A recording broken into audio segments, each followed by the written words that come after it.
Rezeki artinya pemberian, karunia, given. Bahkan Imam Ali Al-Jurjani menyatakan yang disebut rezeki adalah pemberian karunia, baik dia konkret maupun abstrak. Nah, kalau demikian soalnya, belum pernah sesaat pun dalam hidup kita ini rezeki pernah berhenti. Belum pernah. Sejak kita bangun tidur sampai kita tidur lagi, kata Mbak Surip,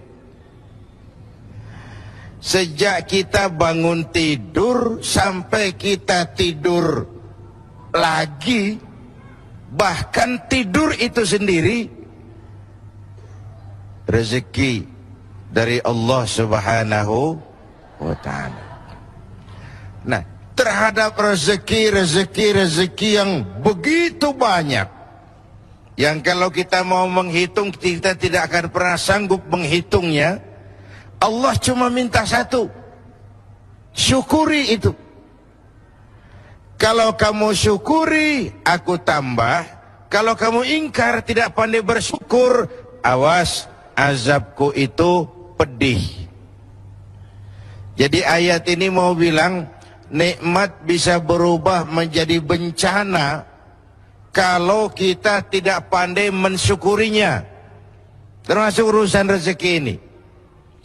Itu sebabnya saya katakan, orang kaya bisa masuk surga karena hartanya. Orang kaya bisa terjungkal ke neraka juga karena hartanya. Syukur apa tidak syukur. Pejabat bisa masuk surga karena jabatannya. Pejabat pun bisa terjungkal ke neraka juga karena jabatannya. Syukur apa tidak syukur. Orang alim itu bisa sampai ke surga karena ilmunya. Orang alim itu bisa masuk neraka lebih dulu dari penyembah berhala juga karena ilmunya. Syukur apa tidak syukur. Bapak Ibu hadirin, lalu bagaimana mensyukuri suatu rezeki itu? Mensyukuri nikmat itu caranya dua. Pertama, syukur qauli, syukur dalam bentuk ucapan. Terima kasih ya Allah, terima kasih Tuhan. Kalau yang model begini sih semua kita bisa. Ya Bu ya? Bu, apaan? Model begitu sih kita semua bisa. Yang berat itu syukur fi'li, syukur dalam bentuk perbuatan. Apa syukur dalam bentuk perbuatan itu? Mempergunakan suatu nikmat sesuai dengan kehendak yang memberinya.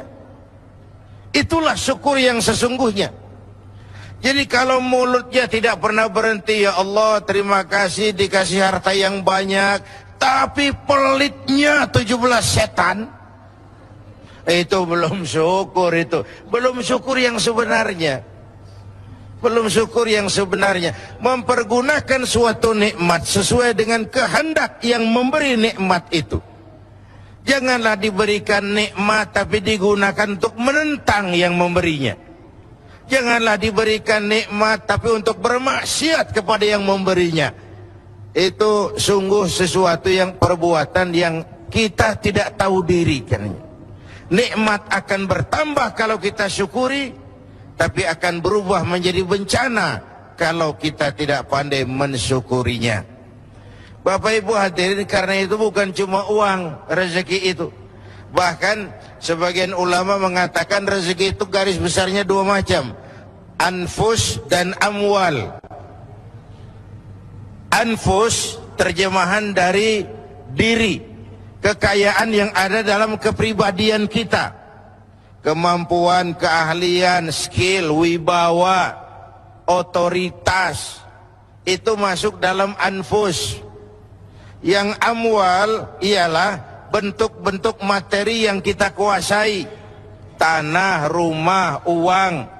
Amwal dan anfus itu harta, tetapi dua-duanya bukan tujuan. Dua-duanya hanya sekadar alat untuk mencapai tujuan.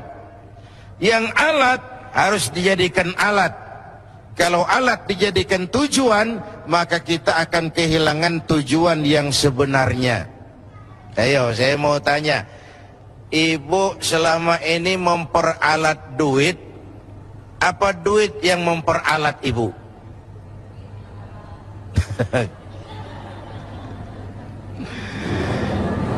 Selama ini kita memperalat harta atau harta yang memperalat kita?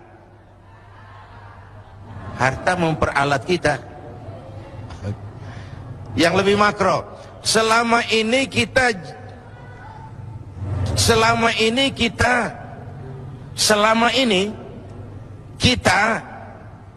menggunakan dunia atau dunia menggunakan kita? Idealnya kita menggunakan dunia, kita mengendarai dunia dan bukan dunia yang mengendarai kita. Baik, terima kasih Pak Kiai. Alhamdulillah, kita akan lanjutkan lagi. Tadi ada Bapak, Ibu, dan pemirsa TV One yang saya cintai.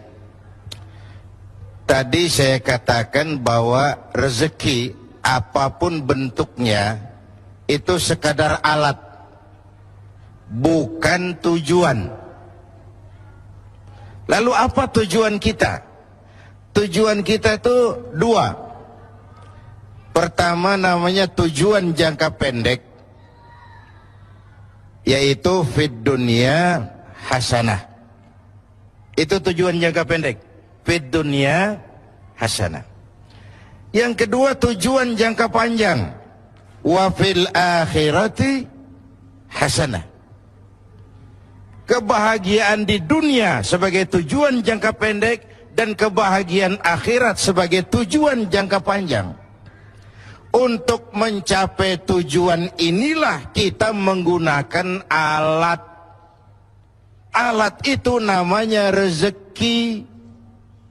Jelas Pak? Jelas? Jadi rezeki ini untuk tujuan jangka pendek harus mengantarkan kita mencapai fid dunya hasanah. Untuk tujuan jangka panjang dia harus mengantar kita wa fil akhirati hasanah. Kebahagiaan di dunia dan kebahagiaan di akhirat. Alatnya rezeki ini, pangkat dan jabatan, kemampuan dan kewenangan, harta dan semua kekuatan materi yang kita miliki untuk tujuan jangka pendek harus membangun fid dunya hasanah. Tujuan jangka panjang menciptakan wa fil akhirati hasanah. Jelas Bu? Jelas? Apa yang jelas? Ya yang barusan itu. Yang barusan itu. Kita tidak sekedar punya tujuan jangka pendek dari hidup ini, kita punya tujuan jangka panjang. Karena ada tujuan jangka panjang, cara mencapai tujuan jangka pendeknya diwarnai oleh keyakinan tujuan jangka panjang. Maksudnya begini, iya saya kepengen punya rumah bagus, tapi kalau korupsi akhiratnya gimana? Ini loh, tidak terjebak menghalalkan cara. Karena orang yang tujuannya cuma fid dunia hasanah, pokoknya dunianya senang, itu mudah menghalalkan segala cara. Tapi kita punya wa fil akhirati hasanah, kebahagiaan di akhirat nanti. Ini yang mewarnai cara kita mencapai tujuan jangka pendek. Iya, saya kepengen naik jabatan, tapi kalau jilat atas, injak bawah, sikut kiri kanan, teman jadi lawan, lawan jadi teman, nanti akhirat saya piye? Iya, saya kepengen jadi banyak uang, tapi kalau makan renten, nipu orang, buka peternakan tuyul, nanti akhiratnya piye? Ada rem. Ada apa? Ada apa? Rem. Ibu mau nggak saya ajak ke Bandung? Mau? Mau pasti. Naik mobil? Mau? Gratis nggak bayar? Mau? Nggak pakai rem? Mau? Bablas, bunuh diri namanya. Jadi manusia tanpa keyakinan akhirat, mobil nggak ada remnya itu. Tujuan menghalalkan cara, dia mudah jatuh ke hal-hal seperti itu. Jadi rezeki yang diberikan Allah kepada kita untuk tujuan jangka pendek harus digunakan sebagai alat mencapai fid dunia hasanah. Untuk tujuan jangka panjang harus digunakan untuk mencapai wafil akhirati hasanah. Ya. Jelas.